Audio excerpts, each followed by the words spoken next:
Bismillahirrahmanirrahim. Assalamualaikum warahmatullahi wabarakatuh. Yang kami hormati Bapak dosen kita, Bapak Dr. Asmendri SAG MPD. Selanjutnya Bapak dan Ibu serta rekan-rekan yang seperjuangan. Kami dari kelompok 3, yaitu ada 2 orang. Yang pertama saya sendiri Armizawati, yang kedua Ibu Riswel Asrita. Di sini kami akan membahas tentang proses supervisi pendidikan. Pada pembahasan ini ada 2 pembagian. Yang pertama adalah tipe-tipe supervisi pendidikan, yang kedua proses supervisi pendidikan. Baiklah, kita bahas yang pertama, yaitu tipe-tipe supervisi pendidikan. Dalam tipe-tipe supervisi pendidikan ini ada 5 tipe. Yang pertama tipe inspeksi, yang kedua tipe Lines 5, yang ketiga tipe coercive, yang keempat tipe training and guidance, yang kelima tipe demokratis. Baiklah, kita masuk kepada tipe yang pertama, yaitu tipe inspeksi. Tipe ini merupakan tipe supervisi yang mewajibkan supervisor turun melihat langsung hal-hal yang dikerjakan oleh target supervisi. Kegiatan supervisi yang menggunakan tipe ini, apabila target supervisi melakukan dalam aktivitas kerjanya, supervisor dapat menginformasikannya secara langsung kepada target supervisi agar langsung menyadari kesalahannya dalam proses untuk mencapai tujuan pendidikan sekolah.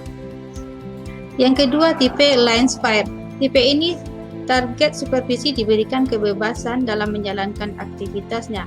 Sebab yang diutamakan dalam supervisi model ini adalah hasil akhir, sehingga supervisor tidak begitu intens dalam memfokuskan proses kerja yang dilaksanakan target supervisi. Selain itu, apabila kita menggunakan tipe ini, supervisor tidak boleh memaksakan kemauannya atau otoriter kepada orang-orang yang disupervisi. Masuk kita kepada tipe yang ketiga, yaitu tipe coercive. Tipe coercive atau paksaan, supervisor dalam melaksanakan tugasnya turut campur dalam mengembangkan pendidikannya.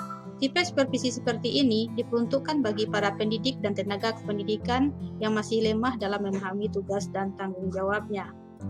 Yang keempat, tipe training and guidance. Tipe training and guidance atau pelatihan dan pendampingan merupakan tipe supervisi yang menekankan keefektifan target supervisi.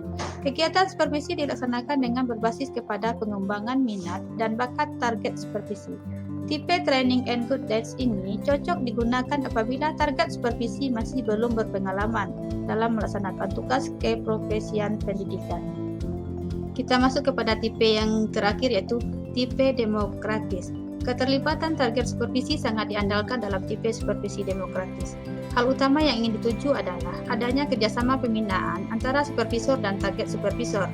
Langkah ini dilakukan agar target supervisi ikut merasakan sendiri terhadap program supervisi yang dijalankan kepadanya. Untuk itu, supervisor tidak boleh bersifat otoriter dalam menjalankan kegiatan supervisi.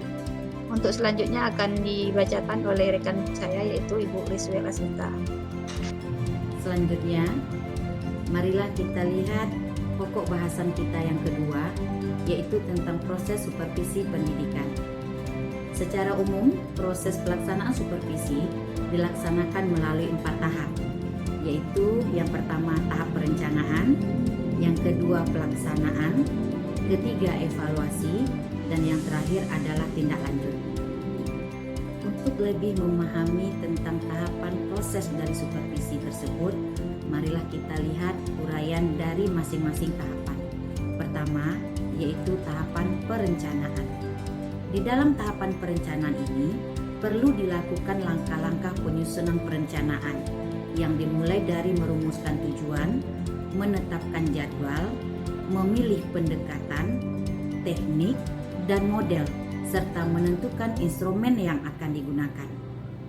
Yang tahapan kedua yaitu pelaksanaan, di mana dalam kegiatan pelaksanaan ini merupakan kegiatan yang nyata yang dilakukan untuk memperbaiki atau meningkatkan kemampuan pendidik. Kegiatan pelaksanaan ini merupakan kegiatan pemberian bantuan dari supervisor kepada pendidik agar dapat terlaksana dengan efektif. Pelaksanaannya harus sesuai dengan perencanaan yang telah ditetapkan. Ketiga, evaluasi, di mana kegiatan evaluasi merupakan kegiatan untuk menelaah keberhasilan proses dan hasil dari pelaksanaan supervisi. Evaluasi ini dilaksanakan secara komprehensif.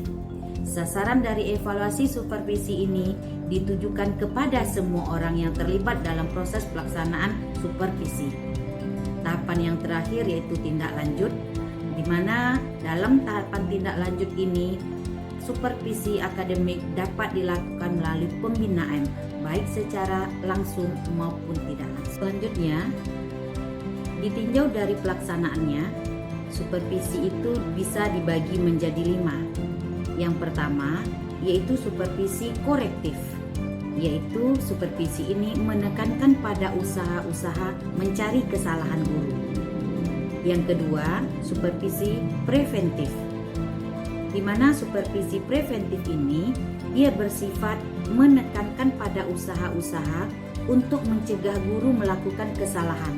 Misalnya dengan memberikan larangan-larangan atau pedoman secara tertulis. Supervisi ini tidak akan menolong guru meningkatkan kemampuannya. Guru menjadi takut dalam bertindak, kecuali hal yang sesuai dengan yang dipaparkan. Ketiga, ada supervisi konstruktif. Supervisi yang bersifat konstruktif ialah supervisi yang berorientasi ke masa depan. Supervisi yang demikian ini didasari pada kenyataan dan keyakinan melihat kesalahan yang lampau, serta menjaga agar guru tidak membuat kesalahan. Keempat, ada supervisi kreatif. Dalam supervisi kreatif, peran guru lebih besar dibanding supervisor dalam hal perbaikan terhadap kelemahan-kelemahan yang ada. Peran supervisor hanya membina dan mendorong guru. Dengan kata lain, supervisor menciptakan situasi yang dapat meningkatkan kreativitas guru.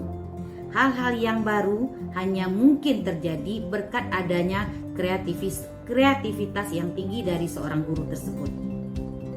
Kelima, supervisi kooperatif, di mana supervisi pendidikan haruslah dilakukan secara kooperatif dengan berlandaskan pada prinsip-prinsip pendidikan yang demokratis, di mana seluruh staf dan pihak-pihak yang berkepentingan diikutsertakan atau wakil-wakilnya yang representatif dan dikerahkan untuk proses evaluasi dalam suatu wadah musyawarah.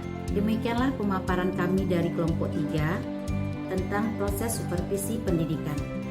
Mudah-mudahan apa yang sudah kami berikan bisa bermanfaat untuk kita bersama. Mohon maaf atas semua kesalahan. Assalamualaikum warahmatullahi wabarakatuh.